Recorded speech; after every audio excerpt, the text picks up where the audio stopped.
Hello everybody, welcome to WhatCulture Gaming. I'm Scott, joined by Josh. Hello, Scott.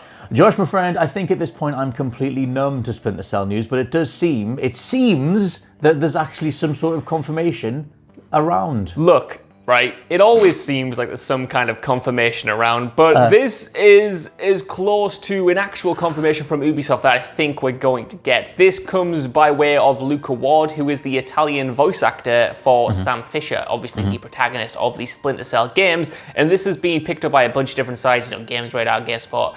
Any single game site has been running with this because it's been translated from an interview with multiplayer.it, which is an Italian website, where Luca Ward was essentially talking about the projects they're working on, and one of them happens to be Splinter Cell. Now, this translation isn't perfect, but I'm going to read you out the quote. They said, quote, "There is this return of Splinter Cell that is supposed to be a conclusive episode, but I'm not sure about this part. They have not yet figured out whether to do it in 2021. It was going to release in 2020, and then the ongoing events happened, and several big projects in 2020 got delayed, obviously." He went on to say, "Others went on, like Cyberpunk 2077, which I've almost finished working on, but I'm sure that Splinter Cell will return. This is a fact." So there you go, Scott. Straight from the horse's mouth, as it were. This is the fact.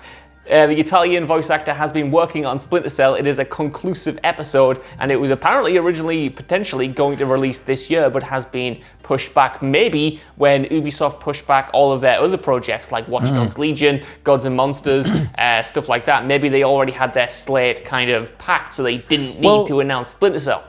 I tell you what I always go back to, there was that big Walmart leak of around 2017, 2018, time's a blur, time's a flat circle, but I remember that whole thing when all those games were leaked all at once. It was Beyond Good and Evil, and there was like Rage 2, I think Borderlands 3 was part of it. Every single one of those games came true apart from Splinter Cell, and as much as, at the time it was like, well, maybe it's just a bunch of placeholders and whatever, somewhere along the way Ubisoft communicated in some fashion to all those retailers that a new Splinter Cell was coming and to put an entry live on that Walmart listing for a new Splinter Cell. So I always kept going back to that at some point it was going to have to come back because it's clearly being talked about. Now, everyone I've talked to, from people that I know inside Ubisoft to, well, that's all I've talked to, but everyone I've talked to has said, no, there's not anything. And whenever we've seen any announcements from Ubisoft, they've always been the first to say, no, there's nothing coming. And, like Yves Guillemot was like, no, there's nothing whatsoever. But it's a lie, isn't it? I mean, not like Ubisoft to lie about something huge, but it's still pretty big, isn't it? Yeah, well, this is it. Like, I don't want to put on my tinfoil hat like I'm Joaquin Phoenix in Signs, but you know what? If you did ask the people at, in Ubisoft or your sources or whatever, they would say no, because they're going to say no, is all I'm saying. Not like I'm a friend or anything. I feel like, hey, man, I know the hardship of trying to get information out of people who can't say anything, but I feel like when it comes to, like Splinter Cell, like you said, there have just been too many smoking guns. And when the voice actor of Sam Fisher says he's been working on Splinter Cell, you've got to believe that the voice actor of Sam Fisher has been working on Splinter Cell, you know what I mean? You'd hope so. The bigger question for me isn't when is it going to come, because I feel like we've been saying, it's going to be at least rebooted or revived at some point. I mean, Sam Fisher keeps turning up in Ghost Recon, keeps turning up in these Ubisoft hero shooter Elite Squad, so it's coming. It's just how are they going to kind of, approach a modern or next-gen Splinter Cell game? Like, are they going to kind of adopt the open world formula that they've used on so many of their other franchises, or are they going to kind of stick to the franchise's roots? Because I think that's what at least the hardcore Splinter Cell fans who have been championing it for a return, like us, are wanting. Like, we want a return to kind of the more methodical style, at least I do, the more methodical style of stealth rather than the more action-focused approach of Conviction and Blacklist, yeah. Well, the thing is, like, recently I went through as many Splinter Cells as possible. I think it was because we've covered Splinter Cell rumors for so long, and I've been talking about Splinter Cell for quite a bit, and I was like, I'm going to go back and I'm going to just go back to these games. Do they still hold up? Am I right to be championing this stuff? And, etc. Yes, I am. I went back to Chaos Theory, still immaculate, still one of the best stealth games of all time. Pandora Tomorrow, incredibly cheap. It just feels like the first two Splinter Cell games very much feel like PC sort of of tech demos. They're very awkward. You're sort of fighting against different AI systems in terms of body detection and the way that you progress through those levels. It's very linear. But I'll also say that action-focused direction they went in with Conviction and Blacklist, which sort of started to come in, I guess, a little bit in the 360 version of Double Agent. But that whole mark and execute thing, I love. I just think that it's incredibly overpowered because it's you take out one guy and you can auto-shot up to like 5 others depending on which weapon you have. But I thought that Blacklist got that balance a lot better. It's just that Blacklist still had those missions that were just all-out action where you were like under siege and you were taking on loads of people and things like that. Yeah. But the fluidity that's in Conviction and Blacklist plays really, really well. And I think to a modern audience, that would be way more approachable than the old school stuff. And I remember when I did the editorial on, what happened with Splinter Cell, you can go and watch that. It's from a good couple of months ago. I looked into a lot of the sales data, and Conviction and Blacklist still sold pretty well. They actually, they did sort of get, noticed by an action-loving audience. They still played very well. It was just that the reception around them was, oh god, Michael Ironside, where the hell is he? What's going on? Eric Johnson, we don't want him as Sam Fisher, etc. But people did respond to those games in a mainstream way, and I think that's what they would go back down. I still say if you're going to go back to Splinter Cell, you kind of want to see both sides of the coin, but somewhere in there is an immaculate version of that formula. I don't think you should ditch the new stuff at all for me.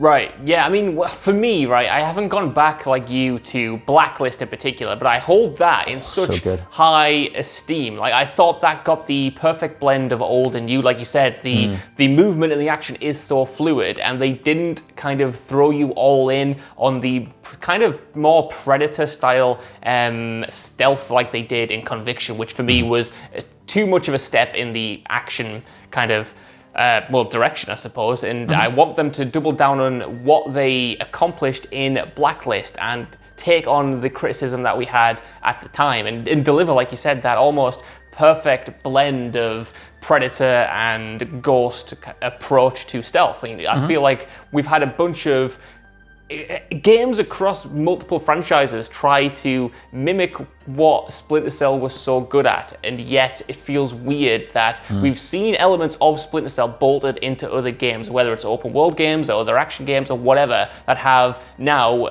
mandatory stealth sequences and stealth mechanics. Like Ghost of Tsushima, for instance, you know what I mean? I don't play stealthily in that game, but it has a robust set of mechanics that allows you to do so. And I feel like there is a desire to see an entire game molded around that one ID, you know what I mean? The way that you can have different nuances in stealth, the way that it isn't just a tacked on separate thing to balance out combat. It's not just stealth or combat. There's a bunch of different ways you can get through levels, you can go through levels, you can take a more Predator route like you could in Blacklist. And I just want to see that kind of blown up on a next-gen kind of machine and done well and not sort of transformed into something it isn't. Because for me, when Ghost Recon came back, I quite liked Wildlands, but it was such a radical departure. Now we've got to the point where we had Breakpoint, which sort of diluted the brand almost entirely to the point where it's like, what makes this distinctive? It is the Ubisoft every game, like you said before, and it's like, what makes this distinctive? Why does this need a Ghost Recon name? And I don't want Splinter Cell to get to that same position where it's only brought back for name value alone, but it still has the Ubisoft template smashed on top of it. Like, if it's going to come back, I do think it needs to drill down into what it's really good at and deliver a proper Splinter Cell experience, not just a proper Ubisoft experience. I would hope as well that, I mean, there's obviously all the horrific stuff on the inside of Ubisoft, all the sort of allegations and everything like that, people that are stepping down, thankfully, that have been identified as just ruining everything in regards to that company. Some of those individuals were also responsible for a lot of the game design tropes that people got really sick of across this generation. So assumedly going forward, that side of things will change a lot as well. But in regards to Ghost Recon, you were saying about Breakpoint, they brought Sam Fisher back in that. I actually bought Breakpoint to try that because I was like, I'm going to just do everything Splinter Cell related and I'll just see what it's like. And the version of Sam Fisher that's in Breakpoint is this sort of legendary mercenary who's taken on 3 guys at once. Like when you finally come across him, he's got one guy in a chokehold and he's like shooting another guy with his other arm, and then he slits the guy's throat and then walks out and says hi or whatever. And it feels like over time, like the way he was played out in Wildlands DLC as well, where he's kind of just this overblown, almost superheroic dude that they're sort of paying tribute to because you're this like lowly grunt that comes across him kind of thing.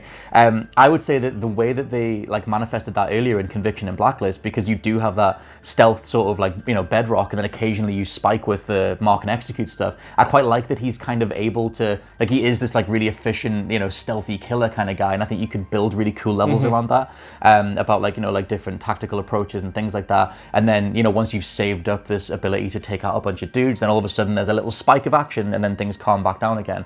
It is strange, like if you were Ubisoft, like trying to identify the personality of Splinter Cell, because a lot of those original writers just aren't there anymore. And Splinter Cell used to be really funny. Like there was a lot of weird sort of sardonic, like especially on Ironside's, from his perspective, like the way he wrote Sam, he's this kind of old grizzled like black comedy kind of guy. I don't know if they'll ever be able to recapture that, but yeah, do you think they'll just go down the Ghost Recon route? I don't know. I hope that, like, with, you know, the delays they made at the end of last year, that they're going to try and shake up the formula a little bit, and they can't just keep releasing another Ghost Recon Breakpoint because people are going to get sick. But I honestly, I don't know. Maybe all we're going to see from now on is Sam Fisher cameo appearances in other games, because it is strange, like the way what you mentioned there, the way they've mythologized him over the past few years in these other games and in kind of like wider media. He is almost like this revered legacy character rather than his own actual person. Like the caricature of Sam Fisher now is almost more iconic than who Sam Fisher actually was in the games, if that makes sense, especially to a whole new generation of people who have only experienced him tangentially through these kind of add-on missions in other games, or known about his reputation through, I don't know, YouTube videos, or, you know, references by the company or references by developers, Elite Squad, stuff like that. You know what I mean? So it is going to be interesting, like you said there, to try and figure out what the personality of Splinter Cell could be for a modern audience, and how they would tackle those potentially opposing representations of the character into something new and interesting that kind of serves both the hardcore and lifelong fan base, as well as new people that they obviously want to get in to sell copies of games. Yeah, it makes you wonder, because whenever we've done this news a handful of times in terms of different things that point to a Splinter Cell. Like you said, this is the most confirmation we've had so far, but the views on these videos never get as big as something like PS5 news, or, you know, a sequel to Horizon or whatever. I wonder if a new generation even cares about Sam Fisher. And I think the way that they've done him, where he is this really old guy, it's an old looking character model. It's not the revitalized one from Blacklist. Like they've made him aged, and even at the end of Wildlands, he talks about being the only one left in regards to Snake, like retiring and Metal Gear going away. Obviously Hitman's come back since then, but it's just that whole thing of him being this old veteran that they sort of made more youthful and more of a badass in Breakpoint. But yeah, they have a bunch of options they could go with. But at the same time, I just wonder whether maybe he is just an old dog that we once loved, and you're like trying to convince the grandkids that he's still got it in him, but it feels like gonna die.